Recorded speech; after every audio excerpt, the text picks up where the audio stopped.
Վանաձորում վերջին տարիներին հիմնանորոգված Զայեթնովայի զբոսայգին կարելի է վերանվանել բարեկամության այգի։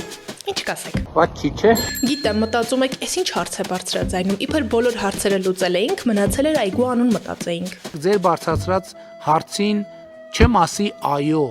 բայց նաև պիտի խոստովանեմ, որ եթե շատ անկեղծ լինեմ, չեմ էլ ասի ոչ։ Զայեթնովայի զբոսայգին Վանաձորում ամենամեծերից մեկն է։ Այգու հիմնանորոգման աշխատանքները սկսվել են 2013, 2014, 2015, 2016, 2017։ Չէ, 2021 թվականին։ Համայնքը հրատապված մրցույթ է հայտարարել 3 չափաբաժնով, որոնցում հաղթել է 3 ընկերություն։ Դրանք չնայած մասնակցել եւ ընտրվել են գնումների օրենքի մասին դրույթներին համապատասխան, սակայն փոխկապակցված են ներկա եւ նախկին քաղաքային իշխանությանը։ Ճուկունը ցած արոսմե շուստրի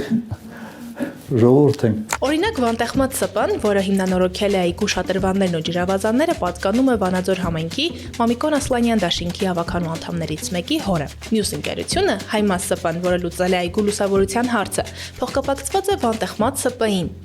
Նրանց երկուսի տնօրենը նույն մարդն է։ Իսկ երրորդ ընկերությունը, որը կատարել է այգու հիմնական շինարարական աշխատանքները, փոխկապակցված է Վանաձորի նախկին քաղաքապետ Սամվել Դարփինյանի ընտանիքին։ Տարեք նստացրեք այդ մարդկանց։